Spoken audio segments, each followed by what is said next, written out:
नमस्कार दोस्तों, study with ज्ञान प्रकाश में आप सभी का बहुत बहुत स्वागत है। तो तारीख आज की 16 मई। आइए शुरू करते हैं आज के डेली करंट अफेयर और शुरुआत करेंगे स्टैटिक जीके के 10 प्रश्नों से। तो देखते हैं इनमें से कितने प्रश्नों के उत्तर आप दे पाते हैं। कम से कम 6 प्रश्नों के उत्तर तो आपको बिल्कुल सही देने ही होंगे।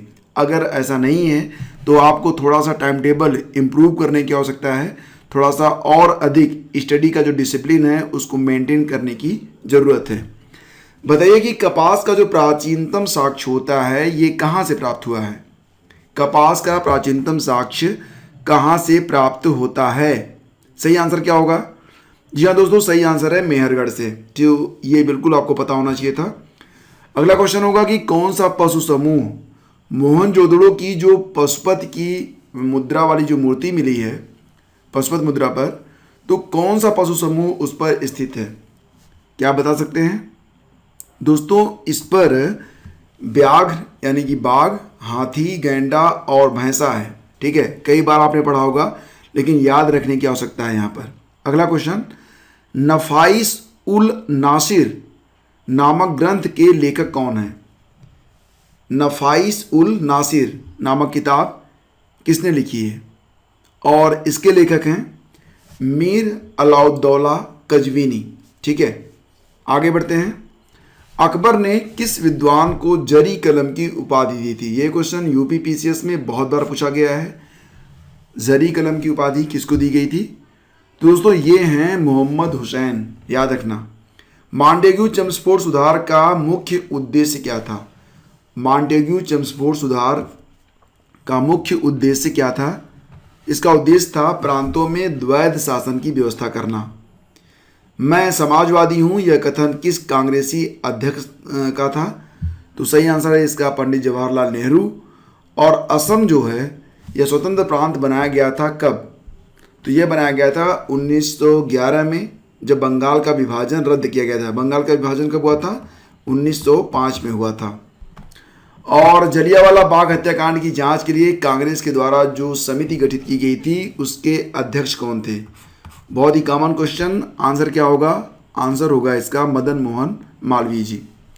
भारत में न्यायिक पुनरीक्षण की संकल्पना किस देश से ली गई है? जुडिशियल रिव्यू की जो संकल्पना है ये ली गई है संयुक्त राज्य अमेरिका से। और बंधुआ मजदूर उन्मूलन अधिनियम संसद ने कब पारित किया था? तो इसे पारित किया गया 1976 में। ठीक है, और अब बारी है रिवीजन की। करते हैं कल के प्रश्नों का एक बहुत तेज गति से रिवीजन। तो केंद्रीय स्वास्थ्य मंत्रालय ने कोविशील्ड टीके के दूसरे खुराक के लिए जो टाइम इंटरवल है, समयावधि है, उसको बढ़ाकर कितने सप्ताह कर दिया है? तो इसका आंसर होगा 12 से 16 सप्ताह। नेपाल के दोबारा से प्रधानमंत्री चुने गए हैं, आपको पता है, केपी शर्मा ओली। और प्रधानमंत्री किसान सम्मान निधि योजना की शुरुआत कब हुई थी? तो इसकी जो 8वीं किस्त है ये अभी हाल ही में यानी कि 14 मई को जारी की गई है और ये 2019 में इसकी शुरुआत हुई थी। ठीक है, ट्राई के नवीनतम आंकड़ों के मुताबिक अप्रैल 2021 में 4G डाउनलोड स्पीड में शीर्ष पर रही है कंपनी। तो देखो यहाँ पर अपलोड के मामले में वोडाफोन टॉप पर है, नियर अबाउट 6 Mbps, और डाउनलोड के मामले में जियो जो है ये टॉप पर है, तो नियर अबाउट 20 Mbps ये स्पीड मिल रही है। तो अपलोड वोडाफोन, डाउनलोड जियो।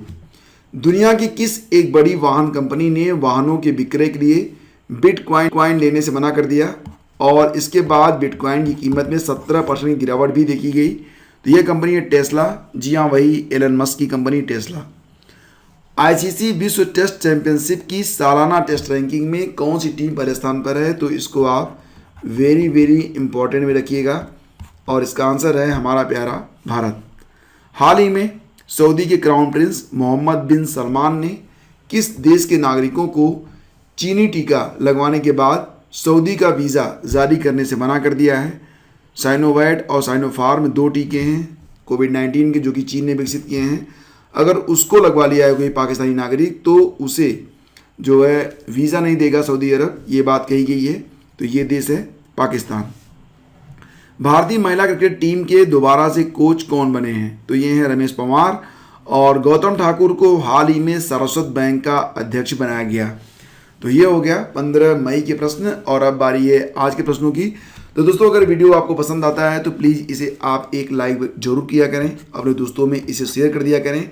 और इस वीडियो के अंत में आपसे एक क्विज पूछा जाएगा, उसका आंसर भी आप जरूर किया करें।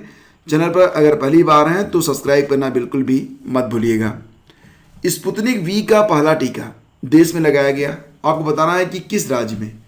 जो स्पुतनिक वी नामक, स्पुतनिक वी मतलब स्पुतनिक 5 भी कह सकते हैं आप इसे। तो ये टीका जो है रूस के द्वारा विकसित किया गया है। तो इसका जो पहला डोज है वो दिया गया अभी हाल ही में हैदराबाद में। ऑप्शन बी यहाँ पर बिल्कुल करेक्ट है। डॉक्टर रेड्डी लैब टीके की निर्बाध आपूर्ति के लिए देश के कई विनिर्माण भागीदारों के संपर्क में है। तो जो वैक्सीन कंपनियां हैं वो इसको बना सकें, क्योंकि आप जानते हैं कि जुलाई से ये जो स्पुतनिक टीका है इसका निर्माण भारत में शुरू हो जाएगा। आपको पता है कि भारत में इस समय 2 वैक्सीन दी जा रही हैं कोविड-19 के लिए। इसमें एक कोविशील्ड है, और कोविशील्ड जो है इसको किसने बनाया है? तो इसको बनाया है serum institute of India Pune ने, और इसके सीईओ हैं अदार पूनावाला। और सीरम इंस्टीट्यूट की स्थापना हुई थी 1966 में। दूसरा जो टीका है उसको कहा जाता है कोवैक्सीन। कोवैक्सीन को बनाया है भारत बायोटेक ने। मुख्यालय इसका है कहाँ पर? हैदराबाद में। और इसके सीएमडी हैं कृष्णा एला। और स्पुतनिक वी यानी कि स्पुतनिक 5 जो टीका होगा ये भारत में तीसरा टीका है जिसको बहुत जल्दी इसके द्वारा भी टीकाकरण शुरू किया जाएगा। भारत सरकार द्वारा हाल ही में जारी आंकड़ों के मुताबिक अप्रैल 2021 में भारतीय निर्यात पिछले वर्ष की तुलना में कितने गुना बढ़ा है? यानी कि 2020 अप्रैल की तुलना में 2021 में जो निर्यात है वो कितने गुना बढ़ा है? सही आंसर इसका 3 गुना। तो काफ़ी दिलचस्प है कि पिछले वर्ष की अपेक्षा इस वर्ष जो निर्यात हुआ है वो 3 गुना अधिक हुआ है। अप्रैल 2021 में जो आंकड़ा जारी हुआ है उसमें भारत ने कुल 30.63 अरब डॉलर का निर्यात किया है। पिछले साल इसी महीने में भारत का जो निर्यात था वो 10.36 अरब डॉलर था। तो ये काफ़ी अच्छी बात है। आगे बढ़ते हैं। हाल ही में अंतर्राष्ट्रीय परिवार दिवस मनाया गया। आपको बताना है कि अंतर्राष्ट्रीय परिवार दिवस ये कब मनाया जाता है? तो दोस्तों इसे मनाया गया अभी हाल ही में 15 मई को। और आप जानते हैं इसकी शुरुआत कब हुई थी? तो इसके लिए यूनाइटेड नेशन जनरल असेंबली ने 1993 में इसकी घोषणा की थी। इसका उद्देश्य था परिवार के महत्व को और अधिक प्रदर्शित करना। 2021 में इसकी थीम रखी गई है families and new technology. Families and new technology. किस राज्य सरकार ने कोविड-19 पर मुख्यमंत्री सेवा संकल्प हेल्पलाइन 1100 को शुरू किया है? तो ये जो हेल्पलाइन है 1100 ये मुख्य रूप से कोविड-19 को ही समर्पित है, और इसकी शुरुआत की गई है हिमाचल प्रदेश के द्वारा। हिमाचल प्रदेश के सीएम कौन है? जी हाँ, कौन है? जी हाँ, जयराम ठाकुर। ठीक है। और आगे बढ़ते हैं। अगला क्वेश्चन होगा कि मिशन भारत ऑक्सीजन, इसको मिशन भारत O2 के नाम से भी जान रहे हैं लोग। तो मिशन भारत O2 ये किस संस्थान ने शुरू किया है? सही आंसर होगा इसका IIT कानपुर के द्वारा। और इसका उद्देश्य आप बिल्कुल समझ रहे होंगे, वर्तमान समय में कोविड से पीड़ित जो पेशेंट हैं उनको ऑक्सीजन की बहुत अधिक आवश्यकता हो रही है, और ऑक्सीजन ये मुश्किल से प्राप्त हो रहा है। तो इसलिए IIT कानपुर ने यह मिशन भारत ऑक्सीजन के नाम से स्टार्ट किया है। भारतीय मूल की किस वैश्विक पोषण विशेषज्ञ डॉक्टर को 2021 का विश्व खाद्य पुरस्कार दिया गया? तो दोस्तों 2021 की बात यहाँ पर हो रही है। तो 2021 में ये जो पुरस्कार है दिया गया है डॉक्टर शकुंतला हरक सिंह थिलेस्टेड को।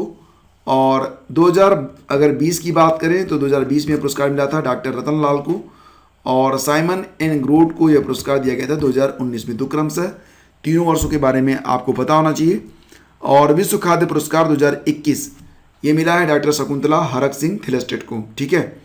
और आपको बता दें कि भारतीय मूल की वैश्विक पोषण विशेषज्ञ डॉक्टर शकुंतला हरक सिंह थिलेस्टेड को वर्ष 2021 का विश्व खाद्य पुरस्कार मिला। 71 साल के हैं ये, और इन्होंने समुद्री भोजन और खाद्य तंत्र के लिए समग्र और पोषण के प्रति संवेदनशील दृष्टिकोण विकसित किया है। इसी अनुसंधान के लिए उनको यह पुरस्कार प्रदान किया गया है। किस टीम ने 2020-21 का फुटबॉल प्रीमियर लीग चैंपियनशिप को जीत लिया है? तो ये है मैनचेस्टर सिटी, ऑप्शन 20 का बिल्कुल करेक्ट है। और उप विजेता रही team Leicester city, Manchester city ने हराया है लिसेस्टर सिटी को। वर्ल्ड बैंक द्वारा जारी report migration and development brief के अनुसार 2020 में सबसे ज़्यादा रेमिटेंसेस क्या होता है दोस्तों? जैसे कि मान लेते हैं कि आप रहते हैं अमेरिका में और आप क्योंकि भारतवासी हैं तो अपने देश में जो पैसा आप भेजते हैं वहाँ से डॉलर कमाकर, तो उसे कहते हैं रेमिटेंसेज। तो कोई भी प्रवासी जब अपने मूल देश में पैसा भेजता है तो उसे रेमिटेंस कहा जाता है। सबसे ज़्यादा जो रेमिटेंस प्राप्त किया है वो भारत ने किया है सबसे अधिक, और इसके बाद दूसरा स्थान रहा है चीन का, तीसरा स्थान रहा है किसका? तो आपको बता दें तीसरा स्थान है मैक्सिको का। ठीक है, तो ये आप तीनों याद रखना, पहला स्थान भारत, दूसरा स्थान चीन, तीसरा स्थान मैक्सिको। ये 3 देश हैं जिन्होंने 2020 में सबसे अधिक रेमिटेंसेज को प्राप्त किया।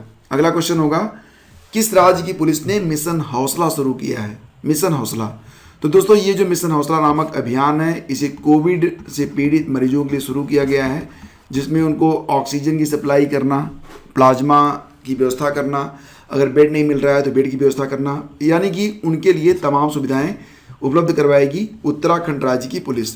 तो सही जवाब इसका है उत्तराखंड। और जैसा कि आप जानते हैं उत्तराखंड के जो मुख्यमंत्री हैं उनका नाम क्या है? उनका नाम है तीरथ राज सिंह रावत। ठीक है, और जो गवर्नर हैं उनका नाम क्या है? उनका नाम है बेबी रानी मौर्य। आइए भी आप जानते हैं बेबी रानी मौर्य हैं राज्यपाल, बेबी रानी मौर्य। और ये बताइए कि जो उत्तराखंड हाईकोर्ट है वहाँ के मुख्य न्यायाधीश कौन है? तो इनका नाम है राघवेंद्र सिंह चौहान, ये भी आप याद रखना। ठीक है, आगे बढ़ते हैं। संयुक्त राष्ट्र का नया ह्यूमैनिटेरियन चीफ, यानी कि मानवता के लिए जो वहाँ पर संगठन है उसका मुख्य किसको बनाया गया है? तो ये हैं मार्टिन ग्रिफ्टिस, ये आप याद रखना। और अच्छा ये बताइए कि संयुक्त राष्ट्र दिवस कब मनाया जाता है? संयुक्त राष्ट्र दिवस आपको हिंट मिल जाएगा, इसकी स्थापना हुई थी 24 अक्टूबर 1945 को। तो अब आप बता सकते हैं संयुक्त राष्ट्र दिवस कब मनाया जाता है। और दोस्तों अब बारी है क्विज नंबर 15 सी। तो मैंने आपसे प्रश्न ये किया था कि नागरिकता संशोधन कानून कब पारित हुआ? तो सही आंसर था इसका 11 दिसंबर 2019 को यह पारित हुआ था। और यहाँ पर जो सबसे अच्छा आंसर, मतलब आंसर तो सारे बहुत अच्छे थे, लेकिन जो सबसे जो है तेज आंसर आया था वो था डी एन मिश्रा जी का।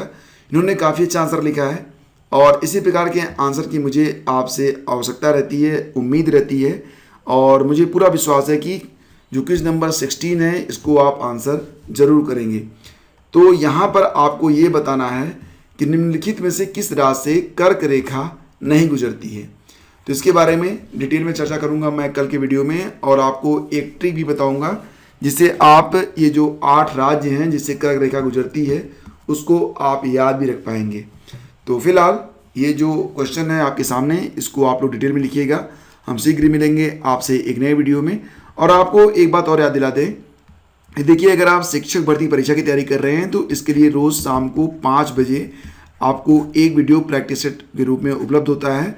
और अगर आप यूपीपीसीएस की जो आरओ की परीक्षा है, या फिर पीसीएस 2021 की परीक्षा है, या फिर जीआईसी यानी कि गवर्नमेंट इंटर कॉलेज की जो परीक्षा है उसकी तैयारी कर रहे हैं, तो इसके लिए भी आपको वीडियो जो होते हैं वो अल्टरनेट डे पे अवेलेबल करवाए जाते हैं। तो बने रहिए हमारे साथ और टेलीग्राम चैनल से जुड़ जाइए। टेलीग्राम चैनल पर आपको सारी जानकारी एडवांस में शेयर कर दी जाती है, सारी जो पीडीएफ है वो भी शेयर की जाती है, तो उसको आप प्राप्त कर सकते हैं। तो दोस्तों आज की वीडियो में बस इतना ही। प्लीज़ वीडियो को लाइक और शेयर कर दीजिएगा। जय हिंद, जय भारत।